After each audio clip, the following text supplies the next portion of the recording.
캄보디아 정부가 대혼란에 빠졌습니다. 한 영국인 여의사가 캄보디아 범죄 조직과의 연루 혐의로 체포된 것인데요. 하지만 그녀는 범죄자가 아닌 국경 난민촌에서 사람을 살리던 의사였습니다. 그녀는 이미 심각한 지병으로 쓰러져 있었고 상태는 급속히 악화돼 생명까지 위태로운 상황이었지만 현지 경찰은 그녀의 말을 믿지 않았는데요. 모두가 외면한 그 순간 조용히 움직인 건 한국 정부와 의료진이었습니다. 그녀를 한국으로 이송합니다. 아직 늦지 않았습니다. 그때부터 시작된 건 단순한 구조작전이 아니었습니다. 국경을 넘어선 생명 구출의 기록, 코드 블랙 작전. 그리고 이 사건은 곧 영국과 캄보디아를 넘어 전 세계를 충격에 빠뜨렸는데요. BBC는 단 한 줄로 보도했습니다. 한국, 알 수 없는 나라다. 눈물 나는 나라다. 과연 그날 국경에서 무슨 일이 있었던 걸까요? 지금부터 그 이야기를 시작합니다. 그 전에 구독과 좋아요 버튼을 눌러주시면 이 영상이 전 세계에 퍼져 한국의 위상을 더 높일 수 있습니다. 그리고 우리 의료진을 응원하신다면 세계 최고라고 댓글로 남겨주세요. 또 지금 어디서 듣고 계신지도 알려주세요. 우리 대한민국 국민은 하나로 연결될 것입니다. 그럼 사연 바로 시작합니다. 저는 소피 리처드슨입니다. 올해 38이고 영국 런던에서 6년간 감염내과 전문의로 일했고 지금은 국제의료구호단체 소속으로 캄보디아와 베트남 국경 지역의 난민촌에서 일하고 있습니다. 이곳에 온 지 8개월째입니다. 처음 이 땅을 밟았을 때 저는 제 눈을 의심했어요. 천막 사이로 흘러나오는 신음소리, 땀과 소독약이 뒤섞인 냄새, 그리고 햇빛조차 제대로 들지 않는 어두운 진료소. 하루에 100명이 넘는 환자를 봐야 했고 약은 늘 부족했습니다. 하지만 저는 이 일을 사랑했어요. 누군가의 고통을 덜어줄 수 있다는 것, 그것만으로도 충분했으니까요. 그런데 저에겐 비밀이 하나 있었습니다. 자가면역성 간질환이었어요. 2년 전 진단받았지만 누구에게도 말하지 않았습니다. 치료를 받으면 현장에서 일할 수 없을 거란 걸 알았거든요. 그래서 저는 몰래 약을 먹으며 버텼어요. 가끔 복부에 둔한 통증이 밀려왔지만 참을 만했습니다. 아니, 참아야 했어요. 그날도 평범한 아침이었습니다. 이슬비가 내리는 새벽, 저는 텐트 안에서 환자 차트를 정리하고 있었어요. 밤새 12명의 환자를 봤고 그중 3명은 말라리아 의심 환자였습니다. 손끝이 저릿했고 목덜미가 뻐근했지만 쉴 수 없었어요. 대기실엔 이미 30명이 넘는 사람들이 기다리고 있었으니까요. 닥터, 소피. 누군가 제 이름을 불렀습니다. 고개를 들자 한국인 간호사 민지 씨가 급하게 뛰어왔어요. 그녀는 숨을 헐떡이며 말했습니다. 응급 환자예요. 40대 남성. 고열의 의식 저하 상태입니다. 저는 즉시 자리에서 일어났어요. 민지 씨를 따라 응급 텐트로 향하는 동안 제 심장이 빠르게 뛰었습니다. 텐트 안으로 들어서자 침대 위에 누운 남성이 보였어요. 얼굴이 창백했고 입술은 파랗게 질려 있었습니다. 체온계를 확인하니 39도 8. 맥박은 분당 110회. 호흡은 얕고 불규칙했어요. 언제부터 이 상태였나요? 제가 물었지만 함께 온 사람은 고개를 저었습니다. 말이 통하지 않았어요. 저는 민지 씨에게 통역을 부탁했고 그제야 상황을 파악할 수 있었습니다. 이틀 전부터 열이 시작됐고 어젯밤부터 의식이 흐려졌다고 했어요. 저는 즉시 혈액 검사를 지시했습니다. 말라리아일 가능성이 높았지만 폐혈증이나 뇌염 같은 다른 감염도 배제할 수 없었거든요. 정맥 주사를 놓고 해열제와 항생제를 투여했습니다. 남성의 손은 차갑고 축축했어요. 저는 그의 손목을 잡고 맥박을 다시 확인했습니다. 조금씩 안정되는 게 느껴졌어요. 3시간 동안 저는 그 남성 곁을 지켰습니다. 체온이 서서히 내려갔고 의식도 조금씩 돌아왔어요. 오후가 되자 그는 눈을 떴고 저를 향해 희미하게 미소 지었습니다. 저는 안도의 한숨을 내쉬었어요.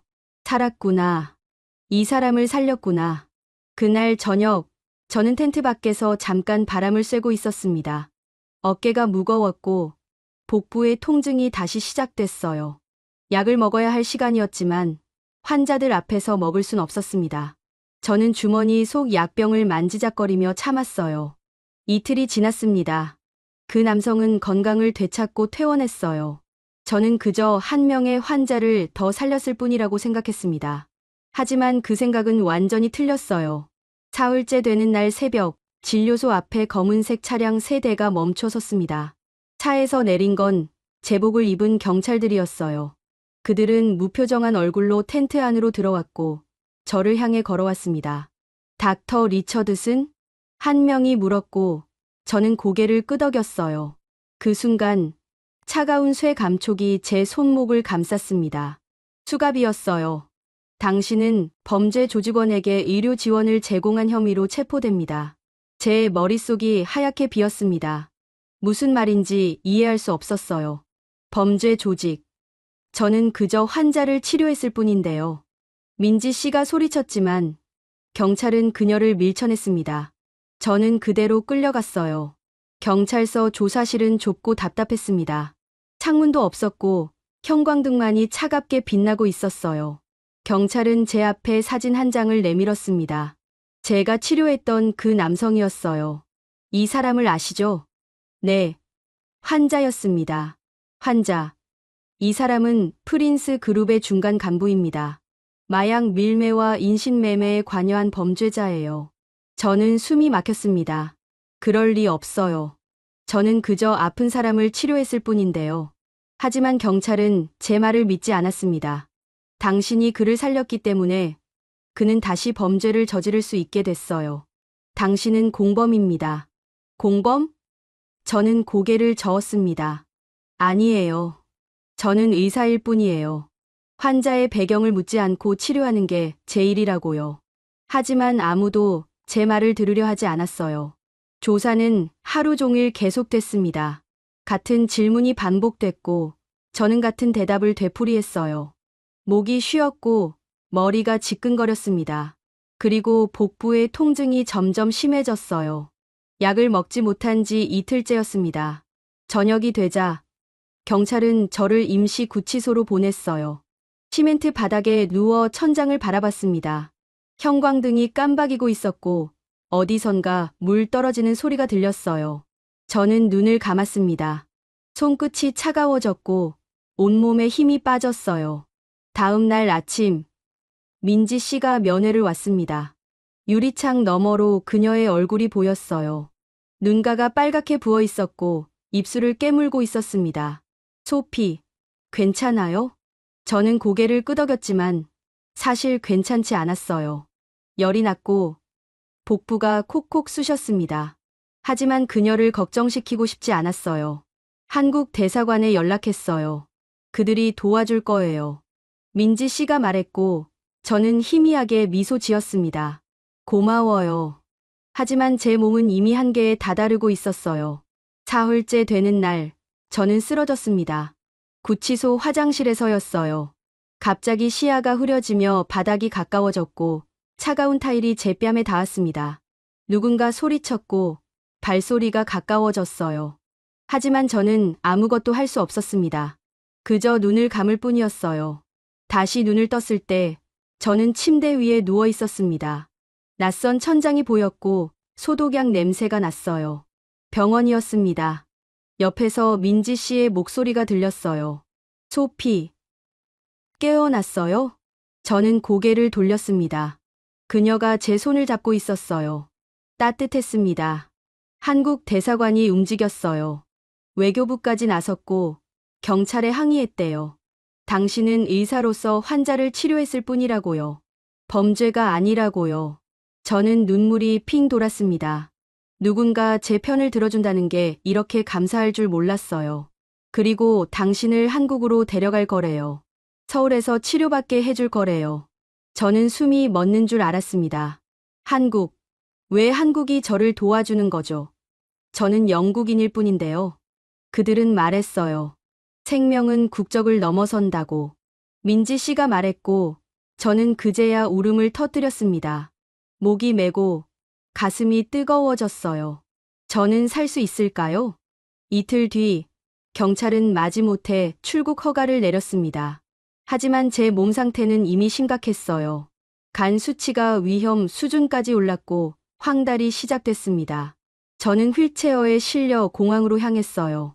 활주로 위 하얀 비행기가 기다리고 있었습니다. 대한민국 국기가 그려진 의료 전용기였어요. 계단을 오르는 동안 저는 뒤를 돌아봤습니다. 민지 씨가 손을 흔들고 있었고 눈물을 닦고 있었어요. 소피, 서울로 갑니다. 거기선 당신을 포기하지 않을 거예요. 그녀의 목소리가 바람에 실려 들려왔습니다. 비행기 문이 천천히 닫혔고 저는 눈을 감았어요. 제 생명이 이제 한국으로 향하고 있었습니다. 비행기가 이륙하는 순간 저는 천장을 응시했습니다. 엔진 소리가 귓가를 울렸고 몸이 뒤로 밀리는 느낌이 들었어요. 좌석 옆에는 한국 의료진 3명이 앉아 있었습니다. 그들은 저를 향해 미소 지었지만 저는 그 미소를 제대로 볼 수 없었어요. 시야가 자꾸만 흐려졌거든요. 리처드슨 박사님, 괜찮으세요? 한 명이 물었습니다. 30대 중반으로 보이는 남성 의사였어요. 이름표에는 김태준이라고 적혀 있었습니다. 저는 고개를 끄덕였지만 사실 괜찮지 않았어요. 복부 전체가 타는 듯이 아팠고 숨을 쉴 때마다 가슴이 조였습니다. 혈압 체크 시작합니다. 간호사가 제 팔에 커프를 감았어요. 공기가 차오르며 팔이 조여왔고 기계음이 삐삐 울렸습니다. 김태준 씨의 표정이 굳어졌어요. 90대 50. 떨어지고 있습니다. 그가 다른 의료진을 향해 말했고 즉시 3명이 움직이기 시작했습니다. 누군가 제 손등에 정맥 주사를 꽂았고 차가운 링거액이 혈관 속으로 흘러 들어왔어요. 산소 마스크가 제 얼굴을 덮었고 투명한 플라스틱 너머로 희미하게 형광등이 보였습니다. 간 기능, 수치 확인 필요합니다. 혈액 검사 준비하세요. 김태준 씨가 지시했고 간호사가 체열 도구를 꺼냈어요. 바늘이 제 팔뚝에 들어가는 순간 저는 움찔했습니다. 아팠지만 그보다 두려웠어요. 제 몸이 어떻게 변하고 있는지 알 수 있었거든요. 피부가 누렇게 변했고 손톱 밑이 창백해졌습니다. 간이 망가지고 있었어요. 비행기는 순항고도에 들어섰습니다. 창밖으론 구름이 흘러갔고 해가 수평선 너머로 기울고 있었어요. 저는 눈을 감았습니다. 그런데 갑자기 숨이 막혔어요. 가슴이 답답해지며 공기가 들어오지 않았습니다. 저는 손으로 마스크를 움켜쥐었고 몸을 비틀었어요. 산소 포화도 85% 떨어지고 있습니다. 간호사가 소리쳤고 김태준 씨가 즉시 제 옆으로 다가왔습니다. 그는 제 눈을 들여다보며 손전등을 비췄어요. 빛이 눈을 찔렀고 저는 고개를 돌렸습니다. 기도 확보합니다. 기관 삽관 준비하세요. 그의 목소리가 단호했습니다. 간호사가 삽관 도구를 꺼냈고 김태준 씨는 제 턱을 살짝 들어 올렸어요. 저는 그의 손이 떨리지 않는 걸 느꼈습니다. 침착했고 정확했어요. 리처드슨 박사님, 조금만 참으세요. 금방 끝납니다. 그가 말했고 관이 제 목구멍으로 들어갔습니다.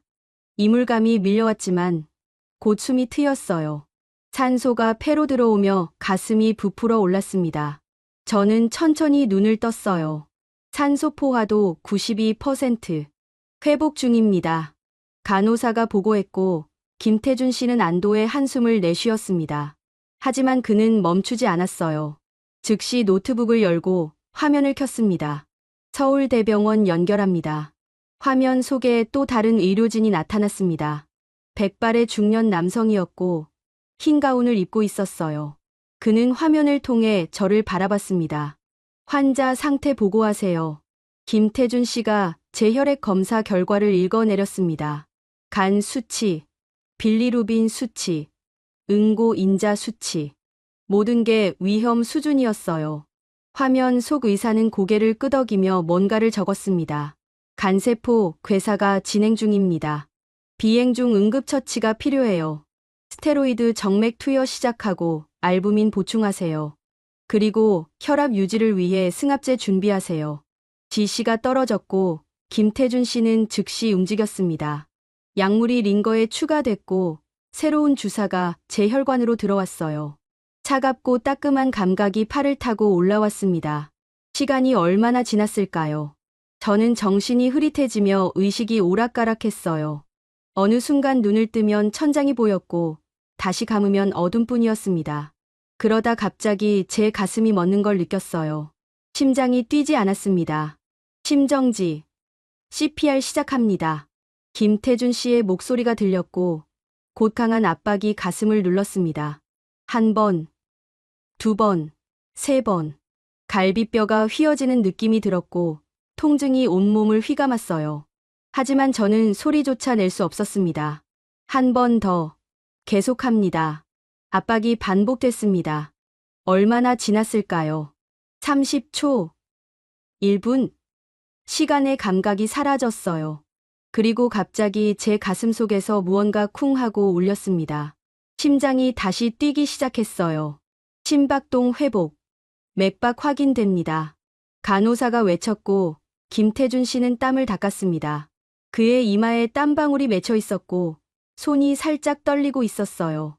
하지만 그는 웃고 있었습니다. 리처드슨 박사님, 들리세요? 괜찮습니다. 이제 괜찮아요. 저는 희미하게 고개를 끄덕였습니다. 눈물이 흘러내렸지만 닦을 힘이 없었어요. 그저 눈을 감고 숨을 쉬었습니다. 살아있구나. 저는 아직 살아있구나. 비행기가 하강하기 시작했습니다. 귀가 먹먹해지며 기압이 변하는 게 느껴졌어요. 김태준 씨는 여전히 제 옆에 앉아 있었고 제 손목을 잡고 맥박을 재고 있었습니다. 곧 착륙합니다. 조금만 더 버티세요. 그가 말했고 저는 눈을 떴어요. 창밖으로 불빛들이 보였습니다. 도시의 야경이었어요. 서울이었습니다. 저는 그 불빛을 바라보며 생각했어요. 저곳에서 저를 살려줄 수 있을까요? 바퀴가 활주로에 닿는 순간 비행기가 덜컹거렸습니다. 저는 눈을 감았고 김태준 씨는 제 어깨를 가볍게 두드렸어요. 도착했습니다. 이제 안전합니다. 문이 열리고 차가운 바람이 밀려 들어왔습니다. 저는 들것에 실려 비행기 밖으로 나왔어요. 밤하늘엔 별이 총총했고 공항 조명이 환하게 빛나고 있었습니다. 구급차가 대기하고 있었고 그 옆엔 또 다른 의료진이 서 있었어요. 서울대병원으로 이송합니다. 누군가 소리쳤고 저는 구급차 안으로 옮겨졌습니다. 사이렌이 울리기 시작했고 차가 출발했어요. 저는 천장을 바라보며 생각했습니다. 1만 미터 상공에서 저를 살려낸 이 사람들은 누구일까요? 그들은 왜 저를 포기하지 않았을까요? 구급차 안에서 김태준 씨가 제 손을 잡았습니다. 따뜻했어요. 리처드슨 박사님, 우리는 당신을 지킬 겁니다. 끝까지. 저는 눈물을 흘렸습니다. 고마워요. 정말 고마워요. 구급차가 멈춰섰습니다. 사이렌 소리가 꺼지고 뒷문이 열렸어요. 차가운 공기가 밀려들어왔고 형광등 불빛이 눈부셨습니다. 저는 들것에 실린 채 밖으로 나왔어요. 응급실로 바로 이송합니다. 누군가 소리쳤고 들것이 빠르게 움직이기 시작했습니다. 천장의 조명이 빠르게 지나갔고 복도를 달리는 발소리가 울렸어요. 저는 눈을 깜빡이며 주변을 둘러봤습니다. 의료진들이 저를 둘러싸고 있었고 모두가 집중한 표정이었어요. 자동문이 열리며 응급실 안으로 들어섰습니다.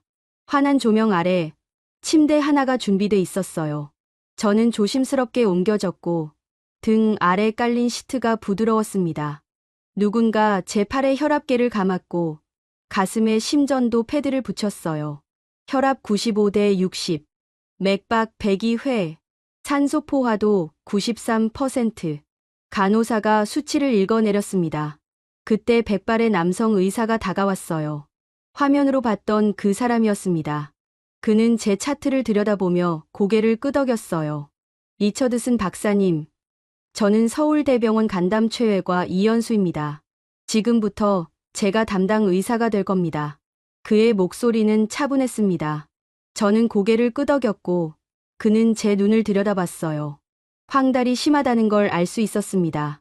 흰자위가 노랗게 변해 있었거든요. 간세포 괴사가 상당히 진행됐습니다. 우선 중환자실로 옮기고 정밀 검사를 시작하겠습니다. 이연수 씨가 지시했고 저는 다시 움직였습니다. 엘리베이터를 타고 위층으로 올라갔고 복도를 지나 중환자실에 도착했어요. 문이 열리자 깨끗하고 조용한 공간이 펼쳐졌습니다. 침대가 여러 개 늘어서 있었고 각 침대마다 모니터가 달려 있었어요. 제 침대는 창가 쪽이었습니다. 커튼이 쳐져 있었지만 틈새로 희미하게 도시의 불빛이 보였어요. 저는 침대에 누워 천장을 바라봤습니다. 형광등이 희미하게 빛나고 있었고 심전도 소리가 규칙적으로 울렸어요. 혈액 검사 결과 나왔습니다.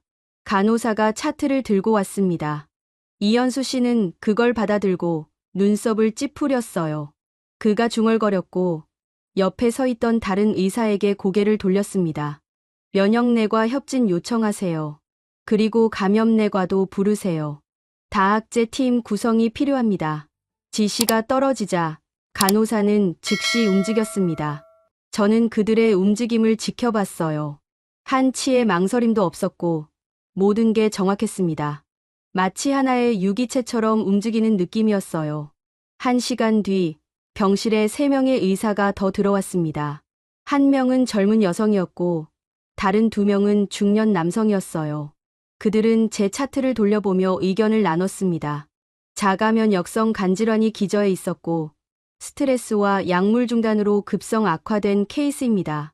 여성 의사가 말했습니다. 이름표엔 박지은 면역내과라고 적혀 있었어요. 감염은 배제됐습니다.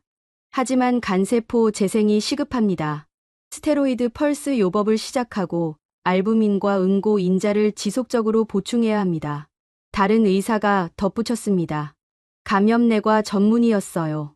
이현수 씨는 고개를 끄덕이며 말했습니다. 간세포 재생단백질 임상치료를 고려하고 있습니다. 아직 실험 단계지만 이 환자에겐 선택지가 많지 않습니다. 재생단백질. 저는 그 말을 들으며 눈을 크게 떴어요. 그건 최신 치료법이었습니다. 영국에서도 아직 임상 단계에 있는 치료였어요. 이현수 씨는 제 눈을 마주 보며 말했습니다. 리처드슨 박사님, 이 치료는 위험할 수 있습니다. 하지만 지금 상태론간 이식 외엔 방법이 없어요. 이식을 기다리는 동안 이 치료로 시간을 벌 수 있습니다. 저는 천천히 고개를 끄덕였습니다. 목소리가 나오지 않았지만 눈빛으로 대답했어요. 해주세요. 저를 살려주세요. 보건복지부에 긴급 승인 요청했습니다. 외국인 환자지만 인도적 사유로 승인될 겁니다. 박지은 씨가 말했고 이현수 씨는 고개를 끄덕였습니다. 그들은 다시 차트를 보며 계획을 세우기 시작했어요. 투약 스케줄, 검사 일정, 모니터링 방법, 모든 게 치밀하고 정확했습니다. 다음 날 아침, 첫 번째 치료가 시작됐습니다. 간호사가 투명한 약병을 들고 왔고 그걸 링거에 연결했어요. 노란빛이 도는 액체가 천천히 관을 타고 내려왔습니다. 제 혈관 속으로 들어오는 순간 따뜻한 감각이 퍼졌어요. 부작용 모니터링 시작합니다. 체온, 혈압, 맥박 5분마다 체크하세요.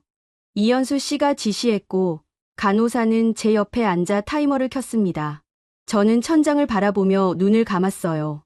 몸속에서 뭔가 변하는 게 느껴졌습니다. 통증이 조금씩 가라앉고 숨쉬기가 조금 편해졌어요. 5분마다 간호사가 제 상태를 체크했습니다. 혈압계가 팔을 조였고 체온계가 귓속에 들어왔어요. 모든 게 기록됐고 차트에 적혔습니다. 2시간이 지났습니다. 치료가 끝나고 저는 깊은 잠에 빠졌어요. 꿈속에서 저는 캄보디아의 난민촌을 걷고 있었습니다. 텐트 사이로 아이들이 뛰어다녔고 민지 씨가 손을 흔들고 있었어요.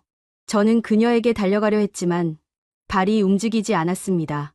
눈을 뜨자 병실이었습니다. 창밖은 어두웠고 별이 반짝이고 있었어요. 제 옆엔 이현수 씨가 앉아 있었습니다. 그는 차트를 보고 있었고 제가 깨어난 걸 알아차렸어요. 깨어났군요. 기분이 어떤가요? 저는 입술을 달싹였습니다. 목이 말랐지만 조금은 나아진 것 같았어요. 그는 물컵을 들어 빨대를 제 입에 갖다 댔습니다. 차가운 물이 목구멍을 타고 내려갔고 시원했어요. 혈액 검사 결과가 좋습니다. 빌리루빈이 13수로 떨어졌고 간 수치도 감소하고 있어요. 재생 치료가 효과를 보이고 있습니다. 그의 목소리엔 희망이 담겨 있었습니다. 저는 눈물이 핑 돌았어요. 살 수 있을까요? 정말 살 수 있을까요? 리처드슨 박사님, 우리는 당신을 포기하지 않을 겁니다. 끝까지 함께 할 거예요. 이현수 씨가 말했고, 저는 고개를 끄덕였습니다. 고마워요. 정말 고마워요. 한국은 기술보다 사람을 먼저 봤습니다. 저는 그걸 온몸으로 느끼고 있었어요. 일주일이 지났습니다. 저는 여전히 중환자실에 누워 있었지만 상태는 조금씩 나아지고 있었어요. 하루에 3번 재생 단백질 치료를 받았고 매일 아침 혈액 검사를 했습니다. 간 수치는 천천히 내려가고 있었고 황달도 조금씩 옅어졌어요. 어느 날 아침 이현수 씨가 병실에 들어왔습니다. 그의 표정이 평소와 달랐어요. 뭔가 고민하는 듯했습니다. 그는 제 침대 옆 의자에 앉으며 한숨을 내쉬었어요. 리처드슨 박사님, 말씀드릴 게 있습니다. 저는 그를 바라봤습니다. 그의 눈빛이 무거웠어요. 치료비 문제입니다. 지금까지 사용한 재생단백질 치료와 중환자실 입원비가 상당합니다. 대략 5천만 원 정도 되는데요. 5천만 원. 저는 숨이 막혔습니다. 그건 제가 평생 모아도 감당할 수 없는 금액이었어요. 영국인인 저는 한국 보험이 없었고 국제의료보험도 이런 응급 상황은 커버하지 않았습니다. 걱정하지 마세요. 병원 이사회에서 결정을 내렸습니다. 이현수 씨가 말을 이었습니다. 생명은 비용이 아니라고요. 우리는 당신을 치료할 겁니다. 비용은 나중에 생각하죠. 저는 눈물이 핑 돌았습니다. 어떻게 이럴 수 있죠? 저는 외국인일 뿐인데 왜 이렇게까지 해주는 거죠? 이현수 씨는 제 손을 가볍게 두드렸어요. 의사는 환자를 선택하지 않습니다. 국적도, 돈도 상관없어요. 당신은 지금 우리가 살려야 할 생명입니다. 그날 오후, 민지 씨가 면회를 왔습니다. 그녀는 병실 문을 열고 들어서며 환하게 웃었어요. 손에는 작은 꽃다발을 들고 있었습니다.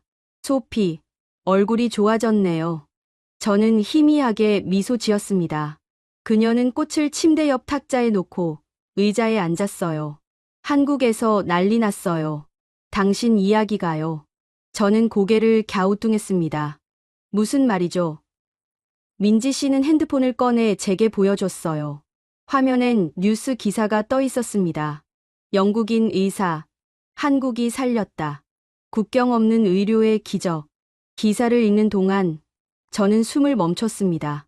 제 이야기가 한국 전역에 퍼진 거예요. 캄보디아에서 억울하게 체포됐던 일, 한국 정부가 구출한 일, 그리고 서울대병원에서 치료받고 있는 일까지 모든 게 담겨 있었습니다.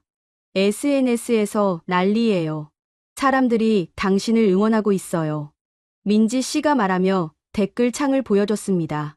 수백 개의 댓글이 달려 있었어요. 의사 선생님, 꼭 나으세요. 한국이 자랑스럽습니다. 생명을 먼저 생각하는 나라. 치료비 부담된다는 기사 봤어요. 기부할 수 있는 곳 알려주세요. 저는 눈물이 흘러내렸습니다. 댓글 하나하나가 가슴을 울렸어요. 저를 모르는 사람들이 저를 위해 기도하고 있었습니다. 그리고요. 이거 보세요. 민지 씨가 다른 기사를 열었습니다. 서울대병원, 영국인 의사 치료비 전액 면제 선언. 기사엔 병원장의 인터뷰가 실려 있었어요. 생명은 돈으로 계산할 수 없습니다. 우리는 환자를 고객이 아닌 생명으로 봅니다. 리처드슨 박사는 인도주의 의료 활동을 하다 어려움을 겪었고 우리는 그녀를 돕는 게 당연합니다. 저는 목이 메었습니다. 어떻게 이런 일이 가능하죠? 병원이 수천만 원의 치료비를 포기한다고요? 하지만 시민들이 가만히 있지 않았어요. 민지 씨가 말을 이었습니다. 누군가 온라인 기부 플랫폼에 당신을 위한 모금함을 만들었어요. 그리고 이틀 만에 3천만 원이 모였대요. 3천만 원? 저는 믿을 수 없었습니다. 저를 한 번도 본 적 없는 사람들이 왜 저를 위해 돈을 기부하는 거죠? 한국 사람들은 이래요. 누군가 어려움에 처하면 다 같이 도와요. 특히 당신처럼 선한 일을 하다 힘들어진 사람은요. 민지 씨가 말했고 저는 고개를 숙였습니다. 눈물이 멈추지 않았어요. 감사하다는 말로는 부족했습니다. 다음 날 간호사가 편지 몇 통을 들고 왔습니다. 환자분께 온 편지예요. 저는 놀라서 편지를 받았습니다. 첫 번째 편지를 열자 손글씨가 적혀 있었어요. 선생님, 저는 초등학교 4학년 학생입니다. 뉴스에서 선생님 이야기를 봤어요. 선생님은 아픈 사람들을 도와주다가 힘들어지셨다고 들었어요. 저는 선생님이 빨리 나았으면 좋겠어요. 제 용돈으로 5,000원을 보냈어요. 맛있는 거 사 드세요. 저는 울음을 터뜨렸습니다. 어린 아이가 자기 용돈을 보낸 거예요. 두 번째 편지를 열었습니다. 리처드슨 박사님, 저는 간호사입니다. 선생님처럼 의료 봉사를 하고 싶었지만 용기가 나지 않았어요. 선생님은 저의 롤모델입니다. 꼭 건강 회복하시고 다시 좋은 일 하시길 바랍니다. 편지를 읽을수록 가슴이 뜨거워졌습니다. 세 번째, 네 번째, 다섯 번째. 모든 편지가 응원과 격려로 가득했어요. 저를 모르는 사람들이 저를 위해 시간을 내서 편지를 쓴 거였습니다. 리처드슨 박사님, 오늘 또 편지 왔어요. 그 이후로 매일 편지가 도착했습니다. 많을 땐 하루에 20통도 넘었어요. 저는 그 편지들을 하나하나 읽으며 힘을 얻었습니다. 살아야겠다고 생각했어요. 이 사람들의 마음에 보답해야겠다고요. 일주일 뒤 민지 씨가 다시 찾아왔습니다. 그녀는 태블릿을 들고 있었어요. 소피, 이거 봐요. 당신 이야기가 영국 BBC에도 나왔어요. 화면엔 BBC 뉴스가 재생되고 있었습니다. 앵커가 제 사진을 띄우며 말했어요. 영국 출신 의사 소피 리처드슨이 한국에서 기적적인 치료를 받고 있습니다. 한국 정부와 의료진, 그리고 시민들이 함께 나서 그녀를 살렸습니다. 이는 국제사회에 큰 감동을 주고 있습니다. 화면이 바뀌며 서울대병원이 나왔습니다. 이현수 씨가 인터뷰하고 있었어요. 우리는 환자의 국적을 묻지 않습니다. 생명이 우선입니다. 저는 화면을 보며 눈물을 흘렸습니다. 한국은 의료진만이 아니었어요. 정부도, 병원도, 시민도 모두 함께 움직였습니다. 이게 바로 의료 공동체구나. 환자를 중심에 두고 모두가 함께 손을 잡는 것. 저는 그걸 온몸으로 느끼고 있었습니다. 그날 밤, 저는 창밖을 바라봤습니다. 서울의 야경이 반짝이고 있었어요. 저 불빛 하나하나가 저를 응원하는 사람들 같았습니다. 저는 작은 목소리로 중얼거렸어요. 고마워요, 한국. 정말 고마워요. 치료를 시작한 지 2주가 지났습니다. 저는 일반 병동으로 옮겨졌고 하루에 2번 재활 운동을 했어요. 복도를 천천히 걷는 것만으로도 숨이 찼지만 매일 조금씩 나아지고 있었습니다. 간호사들은 제게 힘내라고 응원했고 민지 씨는 매일 면회를 왔어요. 어느 날 오후 병실 TV에서 뉴스가 흘러나왔습니다. 저는 별 생각 없이 화면을 보고 있었어요. 그런데 갑자기 제 사진이 화면에 떴습니다. 저는 깜짝 놀라 리모컨을 잡았어요.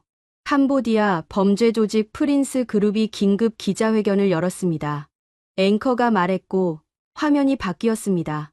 정장을 입은 남성이 마이크 앞에 서 있었어요. 그의 얼굴은 차갑고 무표정했습니다. 소피 리처드슨은 우리 조직원을 치료하며 협조한 인물입니다. 그녀는 단순한 의사가 아니라 우리와 거래한 공범이었습니다. 저는 숨이 막혔습니다. 뭐라고요? 공범.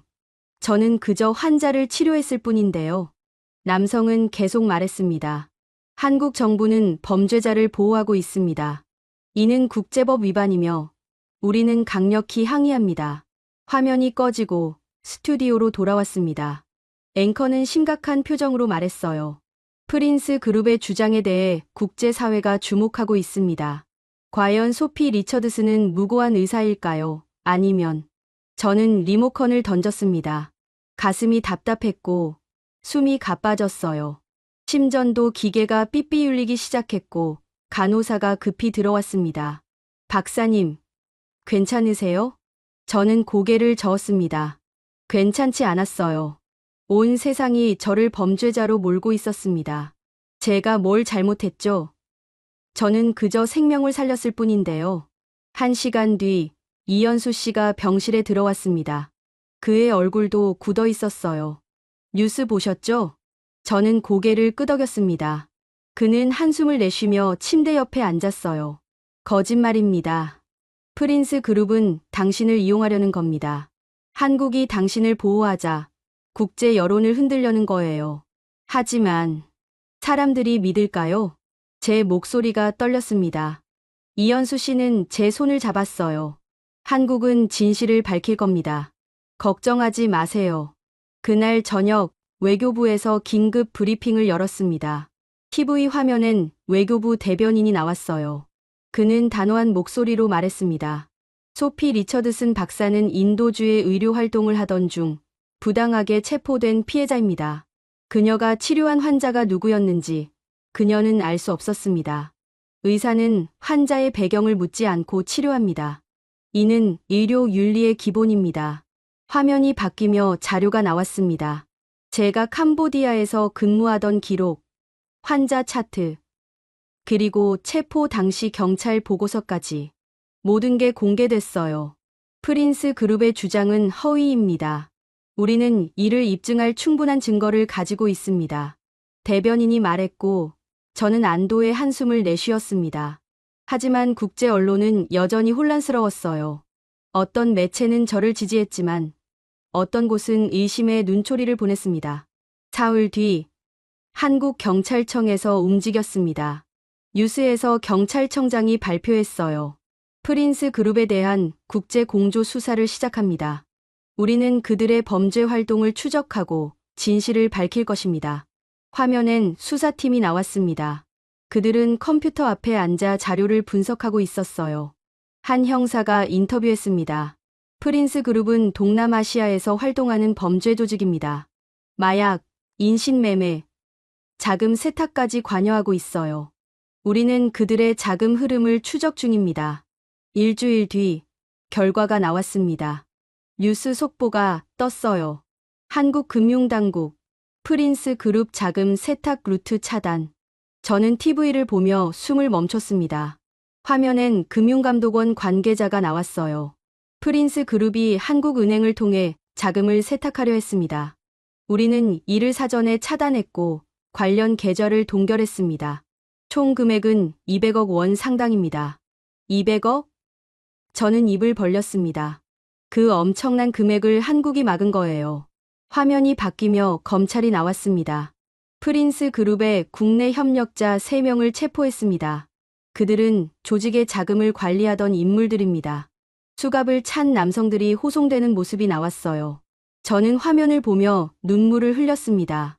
한국은 저를 지키기 위해 여기까지 한 거예요. 다음 날 국제 언론의 논조가 바뀌었습니다. BBC 뉴스가 보도했어요. 한국 당국의 수사 결과 소피 리처드슨은 무고한 것으로 밝혀졌습니다. 프린스 그룹은 그녀를 이용해 한국을 압박하려 했으나 한국의 철저한 조사로 진실이 드러났습니다. CNN도 후속 보도를 했습니다. 한국은 정의를 중시하는 국가임을 다시 한번 증명했습니다. 거짓에 굴하지 않고 진실을 밝혀냈습니다. 병실 문이 열리고 민지 씨가 뛰어들어왔습니다. 그녀는 환하게 웃으며 제 손을 잡았어요. 소피, 봤어요? 모든 게 밝혀졌어요. 이제 아무도 당신을 의심하지 않아요. 저는 울음을 터뜨렸습니다. 억울함이, 두려움이, 그리고 감사함이 한꺼번에 쏟아졌어요. 민지 씨는 제 등을 토닥였습니다. 한국은 당신을 믿었어요. 처음부터 끝까지요.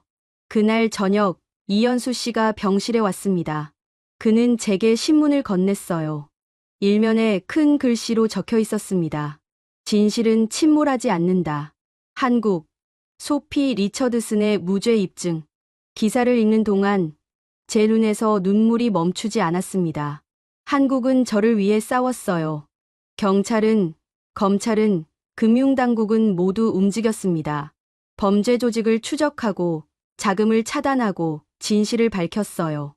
리처드슨 박사님, 이현수 씨가 말했습니다. 한국은 거짓보다 진실을 중시합니다. 그리고 약한 사람을 보호하는 게 강한 나라의 의무라고 믿어요. 당신은 혼자가 아닙니다. 저는 고개를 숙였습니다. 감사하다는 말로는 부족했어요.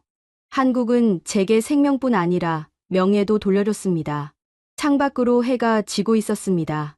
노을이 하늘을 물들이고 있었어요. 저는 그 노을을 보며 생각했습니다. 이 나라는 정말 특별하구나. 외국인인 저를 끝까지 지켜줬구나. 병실 문 밖에서 간호사들의 웃음소리가 들렸습니다. 복도를 지나가는 환자의 발소리도 들렸어요. 모든 게 평화로웠습니다. 저는 눈을 감고 깊게 숨을 쉬었어요. 살아있구나. 그리고 지켜졌구나. 치료를 시작한 지 일주일이 지났습니다.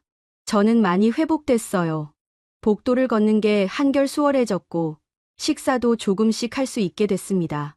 간 수치도 안정화되고 있었어요. 하지만 이현수 씨의 표정은 여전히 무거웠습니다.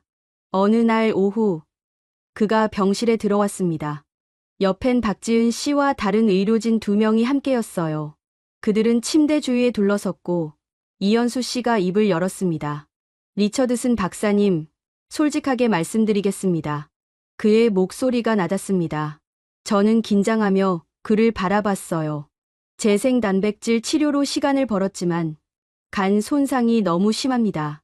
근본적인 치료를 위해선 간 이식이 필요합니다. 간 이식. 그 말을 듣는 순간 제 심장이 멎는 것 같았어요. 이식은 쉽지 않다는 걸 저도 알고 있었습니다. 특히 외국인인 제게는요. 한국에서 이식이 가능한가요? 제가 물었고 이현수 씨는 고개를 끄덕였습니다. 가능합니다. 하지만 공여자를 찾아야 해요. 한국장기기증원에 등록했고 전국 네트워크를 가동했습니다. 박지은 씨가 덧붙였습니다. 조직 적합성 검사도 완료했어요. 이제 기다리는 수밖에 없습니다. 기다림. 그게 가장 힘든 일이었어요. 저는 고개를 끄덕이며 침대에 기댔습니다. 창밖으론 비가 내리고 있었어요. 빗방울이 유리창을 타고 흘러내렸습니다. 저는 매일 아침 눈을 뜰 때마다 기대했지만 이현수 씨는 고개를 저었습니다. 간 수치가 다시 오르기 시작했어요. 재생 치료의 효과가 한계에 다다른 거였습니다. 시간이 많지 않습니다. 이현수 씨가 조용히 말했습니다. 저는 그 말의 의미를 알고 있었어요. 이식을 받지 못하면 저는 죽을 수도 있다는 거였죠. 그날 밤, 저는 잠을 이룰 수 없었습니다. 천장을 바라보며 눈만 깜빡였어요. 심전도 기계의 규칙적인 소리만이 어둠 속에서 울렸습니다. 저는 눈을 감고 기도했어요. 신이시여, 제게 조금만 더 시간을 주세요. 새벽 3시, 병실 문이 급하게 열렸습니다. 저는 깜짝 놀라 눈을 떴어요. 이현수 씨가 서 있었습니다. 그의 얼굴엔 땀이 맺혀 있었고 눈빛이 반짝였어요. 리처드슨 박사님, 공여자가 나타났습니다. 저는 숨이 멎는 줄 알았습니다. 정말요? 정말 누군가 저를 위해 간을 기증한다고요? 지금 수술실 준비하고 있어요. 1시간 안에 수술 들어갑니다. 간호사들이 들어와 제 침대를 움직이기 시작했습니다. 링거 스탠드를 잡고 침대를 밀며 복도로 나갔어요. 형광등 불빛이 빠르게 지나갔고 엘리베이터를 타고 수술실 층으로 내려갔습니다. 수술실 앞, 이현수 씨가 제 손을 잡았습니다. 12시간 정도 걸릴 겁니다. 우리 팀은 최고예요. 걱정하지 마세요. 저는 고개를 끄덕였습니다. 목이 메어 말이 나오지 않았어요. 수술실 문이 열리고 저는 안으로 들어갔습니다. 차가운 공기가 얼굴을 스쳤고 강한 조명이 눈을 찔렀어요. 마취과 의사가 다가왔습니다. 그는 제 팔에 주사를 놓으며 말했어요. 천천히 숫자를 세보세요. 100부터 거꾸로요. 저는 눈을 감았습니다. 100, 99, 98. 의식이 흐려지기 시작했습니다. 97, 90. 세상이 어두워졌습니다. 꿈속에서 저는 런던에 있었습니다. 햇살이 따스한 여름날, 템스강 옆을 걷고 있었어요. 엄마가 제 손을 잡고 있었고 아빠는 앞서 걸으며 웃고 있었습니다. 저는 행복했어요. 소피, 이리 와봐. 엄마가 말했고 저는 그녀에게 다가갔습니다. 그녀는 제 뺨을 쓰다듬으며 미소 지었어요. 넌 강한 아이야. 어떤 어려움도 이겨낼 수 있어. 저는 고개를 끄덕였습니다. 그런데 갑자기 엄마가 흐려지기 시작했어요.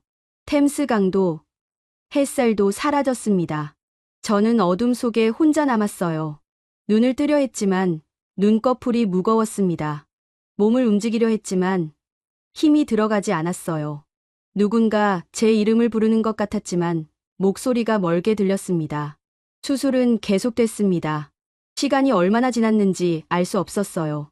저는 그저 어둠 속에서 떠다녔습니다. 12시간 뒤 수술이 끝났습니다. 하지만 저는 깨어나지 못했어요. 중환자실로 옮겨졌고 인공호흡기가 제 숨을 대신했습니다. 의료진은 밤새 제 곁을 지켰어요. 이현수 씨는 의자에 앉아 차트를 들여다봤습니다. 그의 눈가엔 다크서클이 짙게 내려앉아 있었어요. 박지은 씨는 모니터를 확인하며 수치를 기록했습니다. 간호사들은 1시간마다 혈액 검사를 했어요. 세간이 기능하고 있습니다. 혈류도 정상이에요. 박지은 씨가 말했고 이현수 씨는 안도의 한숨을 내쉬었습니다. 하지만 그는 여전히 긴장을 풀지 않았어요. 거부 반응 주의 깊게 봐야 해요. 면역 억제제 투여 계속하고 간 수치 4시간마다 체크하세요. 밤이 깊어졌습니다. 중환자실엔 저 말고도 여러 환자가 있었지만 모두 조용했어요. 기계 소리만이 규칙적으로 울렸습니다. 새벽 5시, 제 손가락이 움찔했습니다. 간호사가 그걸 알아챘어요. 박사님, 환자 반응 있습니다. 이현수 씨가 즉시 달려왔습니다. 그는 제 손을 잡고 손전등으로 제 눈을 비췄어요. 리처드슨 박사님, 들리세요? 저는 눈꺼풀을 떨었습니다. 무거웠지만 천천히 눈을 뜰 수 있었어요. 희미하게 형광등이 보였고 이현수 씨의 얼굴이 보였습니다. 그는 웃고 있었어요. 수술 성공했습니다. 세간이 잘 작동하고 있어요. 저는 입술을 달싹였습니다. 목소리가 나오지 않았지만 눈물이 흘러내렸어요. 이현수 씨는 제 눈물을 닦아주며 말했습니다. 한 분이 당신에게 생명을 나눠주셨어요. 20대 여성이었습니다.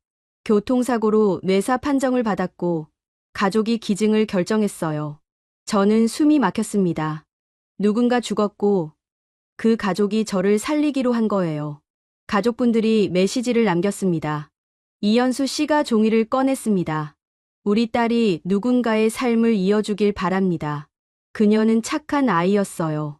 당신도 건강하게 살아주세요. 저는 울음을 터뜨렸습니다. 가슴이 찢어지는 것 같았어요. 누군가의 희생으로 제가 살아났다는 게 너무나 벅찼습니다. 의료진이 모두 제 주위에 모였습니다. 그들의 눈엔 눈물이 맺혀 있었어요. 밤새 함께 싸운 사람들이었습니다. 리처드슨 박사님, 당신은 이제 새로운 삶을 사는 겁니다. 박지은 씨가 말했고 저는 고개를 끄덕였습니다. 네, 저는 살겠어요. 저를 살려준 모든 분들을 위해서요. 수술 후 일주일이 지났습니다. 저는 여전히 중환자실에 있었지만 상태는 놀라울 정도로 좋아지고 있었어요. 세간이 제 몸에 잘 적응하고 있었고 간 수치는 정상 범위로 돌아왔습니다. 황달도 거의 사라졌어요. 오늘부터 일반 병동으로 옮기겠습니다. 이현수 씨가 말했고 저는 환하게 웃었습니다. 드디어 중환자실을 벗어나는 거예요. 간호사들이 제 짐을 챙기고 침대를 밀어 복도로 나왔습니다. 창문을 지나갈 때마다 햇살이 얼굴을 비췄어요. 따뜻했습니다. 새 병실은 2인실이었습니다. 옆 침대는 비어 있었고 창가 쪽 침대가 제 자리였어요. 저는 침대에 누워 창밖을 바라봤습니다. 파란 하늘이 보였고 구름이 천천히 흘러가고 있었어요. 살아있다는 게 이렇게 아름다운 거였구나. 오후가 되자 병실 문이 열렸습니다. 민지 씨였어요.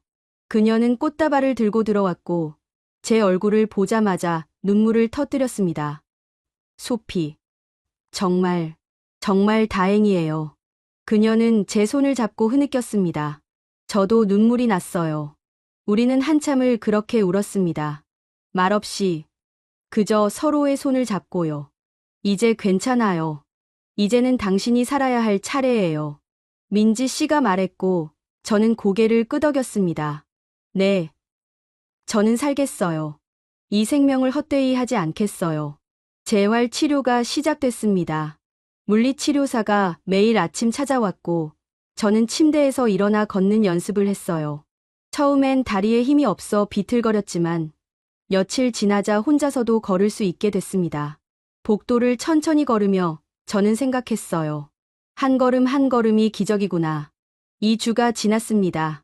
저는 병원 정원을 산책할 수 있을 만큼 회복됐어요. 민지 씨와 함께 정원을 걸으며 꽃들을 바라봤습니다.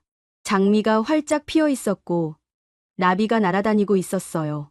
소피, 좋은 소식이 있어요. 민지 씨가 말했습니다. 저는 고개를 돌렸어요. 국제의학학회에서 연락이 왔대요. 당신 치료 사례를 발표하고 싶다고요. 국제의학학회? 저는 눈을 깜빡였습니다.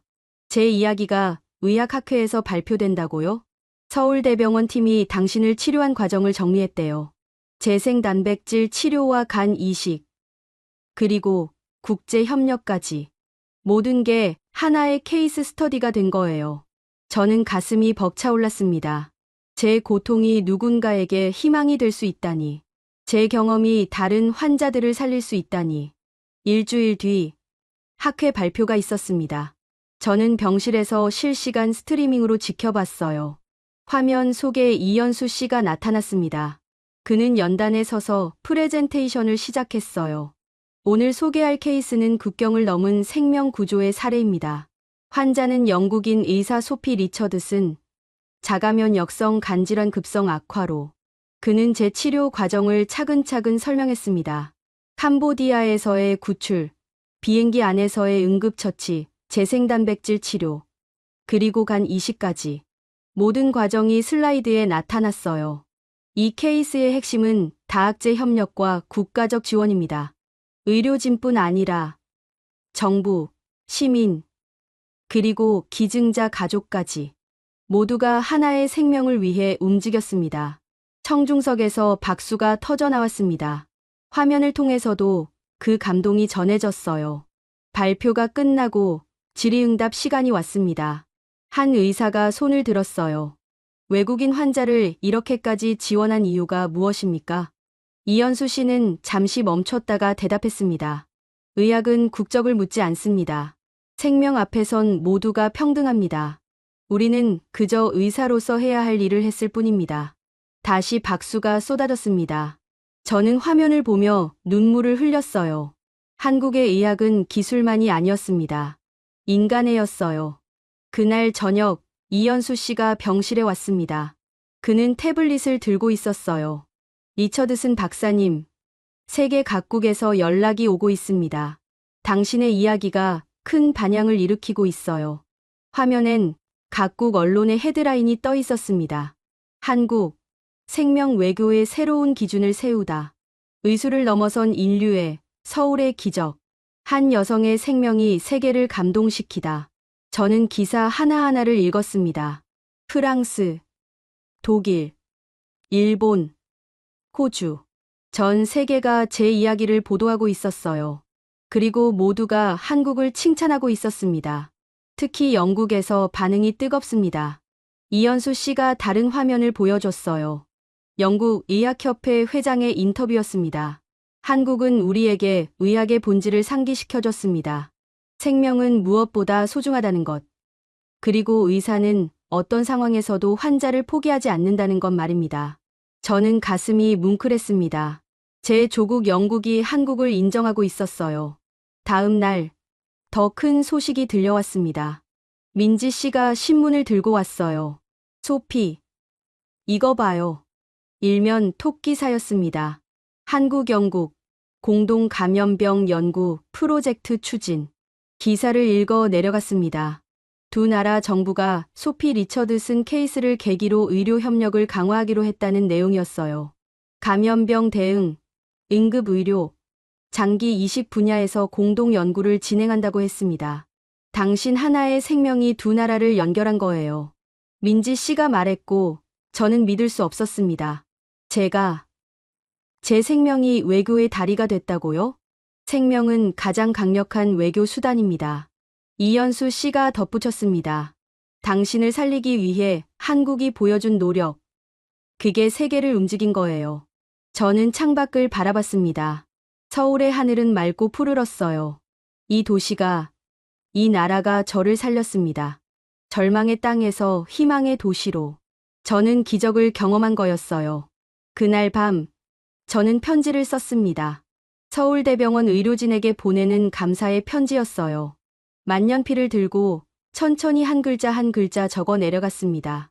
사랑하는 서울대병원 가족 여러분께, 저는 살아있습니다. 여러분 덕분입니다. 당신들은 제게 생명뿐 아니라 희망을 주셨습니다. 인간에 대한 믿음을 주셨어요. 저는 평생 이 은혜를 잊지 않을 겁니다. 그리고 다시 현장으로 돌아가 저처럼 고통받는 사람들을 돕겠습니다. 당신들이 보여준 사랑을 세상에 전하겠습니다. 감사합니다. 정말 감사합니다. 편지를 다 쓰고 저는 눈물을 닦았습니다. 창밖으론 별이 빛나고 있었어요. 그 별빛처럼 저도 누군가의 어둠을 밝히는 사람이 되고 싶었습니다. 퇴원일이 다가왔습니다. 수술 후 2달이 지났고 저는 완전히 회복됐어요. 간 수치는 정상이었고 거부 반응도 없었습니다. 매일 아침 면역 억제제를 먹어야 했지만 그건 작은 대가였어요. 저는 살아있었으니까요. 퇴원 전날 밤, 저는 병실에서 짐을 정리했습니다. 많지 않았어요. 옷 몇 벌과 책, 그리고 환자들과 시민들이 보내준 편지들이었습니다. 저는 그 편지들을 하나씩 만지며 미소 지었어요. 이 모든 게 제 보물이었습니다. 다음 날 아침, 이연수 씨를 비롯한 의료진이 병실로 왔습니다. 그들은 환하게 웃고 있었어요. 박지은 씨는 작은 상자를 들고 있었고, 김태준 씨는 카메라를 들고 있었습니다. 리처드슨 박사님, 마지막 검사 결과입니다. 이연수 씨가 차트를 보여줬어요. 모든 수치가 정상 범위였습니다. 저는 안도의 한숨을 내쉬었어요. 이제 정말 퇴원이네요. 박지은 씨가 상자를 건넸습니다. 열어보니 작은 메달이 들어 있었어요. 메달엔 한글로 뭔가 적혀 있었습니다. 생명을 나눈 용기라고 쓰여 있어요. 민지 씨가 옆에서 통역해줬습니다. 기증자 가족이 당신에게 주고 싶다고 했어요. 딸의 생명이 당신을 통해 이어지고 있다고. 그게 자랑스럽다고요. 저는 메달을 꼭 쥐었습니다. 눈물이 쏟아졌어요. 이 메달의 무게는 한 생명의 무게였습니다. 저는 이걸 평생 간직할 거예요. 사진 한 장 찍을까요? 김태준 씨가 말했고, 우리는 모두 모여섰습니다. 플래시가 터졌고, 순간이 포착됐어요. 저는 그 순간을 잊지 못할 겁니다. 제 생명을 살린 사람들과 함께한 마지막 순간을요. 오후가 되자 퇴원 수속이 시작됐습니다. 간호사가 서류를 가져왔고 저는 하나씩 서명했어요. 마지막 장을 넘기는 순간 제 손이 떨렸습니다. 이제 정말 이곳을 떠나는 거구나. 병원 로비로 내려갔습니다. 엘리베이터 문이 열리자 사람들이 가득했어요. 의료진, 간호사, 행정 직원들까지 모두가 박수를 쳤습니다. 저는 얼떨떨한 표정으로 걸어 나갔어요. 리처드슨 박사님, 건강하세요. 다시 만나요. 행복하세요. 사람들의 목소리가 울려 퍼졌습니다. 저는 한 명 한 명과 악수했어요. 손을 잡을 때마다 그들의 따뜻함이 전해졌습니다. 병원 정문 앞 민지 씨가 저를 기다리고 있었습니다. 그녀는 제 손을 잡고 말했어요. 소피, 영국으로 돌아가기 전에 할 일이 있어요. 우리는 택시를 타고 한 곳으로 향했습니다. 서울 시내를 지나 조용한 주택가에 도착했어요. 작은 집 앞에서 택시가 멈췄습니다. 여기가 어디죠? 제가 물었고 민지 씨는 조용히 대답했습니다. 기증자 가족이 사는 곳이에요. 저는 숨이 멎었습니다. 초인종을 누르자 문이 열렸어요. 50대로 보이는 부부가 서 있었습니다. 그들의 눈은 빨갛게 부어 있었어요. 들어오세요. 우리는 조용히 안으로 들어갔습니다. 거실엔 사진 한 장이 놓여 있었어요. 젊은 여성이었습니다. 환하게 웃고 있었고 눈빛이 맑았어요. 제게 간을 준 사람이었습니다. 사실 공여자를 알려주지 않는다는 건 공연한 사실이지만 알게 된 이상 감사를 표하지 않을 수 없었습니다. 미나예요. 우리 딸이에요. 어머니가 말했습니다. 목소리가 떨렸어요. 간호사가 되고 싶어 했어요. 사람들을 돕고 싶다고 늘 말했죠. 저는 사진을 바라보며 눈물을 흘렸습니다. 미나 씨, 당신이 저를 살렸어요. 사고가 났을 때 우리는 너무 힘들었어요. 아버지가 말을 이었습니다. 하지만 기증을 결정했어요. 미나가 원했던 일이니까요. 누군가를 돕는 것이요. 저는 무릎을 꿇었습니다. 두 손을 모으고 고개를 숙였어요. 감사합니다. 정말, 정말 감사합니다. 미나 씨의 생명을 헛되이 하지 않겠습니다. 어머니가 제 손을 잡았습니다. 그녀의 손은 따뜻했어요. 당신이 행복하게 사는 게 미나가 계속 사는 거예요. 부디 건강하세요. 우리는 한참을 그렇게 있었습니다. 말없이 그저 서로의 손을 잡고요. 슬픔과 감사가 뒤섞인 시간이었습니다. 집을 나서며 저는 뒤를 돌아봤습니다. 부부가 문 앞에 서서 손을 흔들고 있었어요. 저는 깊게 절했습니다. 평생 잊지 않겠어요. 미나 씨를, 그리고 이 가족을. 일주일 뒤, 저는 인천공항에 있었습니다. 영국으로 돌아가는 날이었어요. 민지 씨와 이연수 씨가 배웅을 나왔습니다. 연락하고 지내요. 민지 씨가 말했고, 저는 고개를 끄덕였습니다. 이연수 씨는 제 어깨를 두드렸어요. 건강 관리 잘하세요. 정기 검진 꼭 받고요. 네, 약속할게요. 탑승 시간이 됐습니다. 저는 그들과 포옹했어요. 긴 포옹이었습니다. 헤어지기 싫었어요. 소피, 당신은 이제 한국 사람이기도 해요. 민지 씨가 말했고, 저는 웃었습니다. 네, 저는 이제 한국인이기도 하죠. 제 안엔 한국인의 생명이 흐르고 있으니까요. 비행기에 올랐습니다. 창문 너머로 서울이 보였어요. 저 도시가 저를 살렸습니다. 절망의 끝에서 희망을 주었고, 죽음의 문턱에서 생명을 돌려줬어요. 비행기가 이륙했습니다. 구름 위로 올라가며 저는 가방에서 편지를 꺼냈어요. 서울대병원에 남기고 온 편지의 복사본이었습니다. 천천히 읽어 내려갔어요. 저는 소피 리처드슨입니다. 한국이 살린 의사입니다. 한국에서 저는 의학이 무엇인지 다시 배웠습니다. 기술이 아닌 인간애라는 것을요. 치료가 아닌 사랑이라는 것을요. 저는 이제 영국으로 돌아가지만 제 심장엔 영원히 한국이 남아있을 겁니다. 감사합니다. 대한민국. 당신들은 제게 두 번째 생명을 주었습니다. 창밖으로 해가 지고 있었습니다. 노을이 하늘을 물들이고 있었어요. 아름다웠습니다. 저는 눈을 감고 속삭였어요. 감사합니다. 얼마 후 BBC 스튜디오에서 인터뷰가 진행됐습니다. 앵커가 소피를 향해 물었어요. 한국에서의 경험이 당신을 어떻게 변화시켰나요? 소피는 미소 지으며 대답했습니다. 한국은 제게 생명뿐 아니라 삶의 의미를 가르쳐줬어요. 의술은 기술이 아닌 인간애라는 것을요. 저는 이제 한영공동 감염병 연구 프로젝트에 참여하고 있습니다. 제가 받은 사랑을 세상에 돌려주고 싶어요. 화면이 바뀌며 서울대병원 영상이 나왔습니다. 의료진이 환자를 돌보는 모습, 시민들이 응원하는 모습, 모든 게 따뜻했어요. 한국의 의술은 세계 최고입니다. 하지만 더 위대한 건 그들의 마음이에요. 소피의 목소리가 울려 퍼졌습니다. 한국은 사람이 먼저인 나라입니다. 화면이 어두워지며 자막이 떠올랐습니다. 생명의 국경선을 넘어 한국은 오늘도 누군가를 살리고 있다. 를 살리고 있다. 를 살리고 있다. 를 살리고 있다. 를 살리고 있다.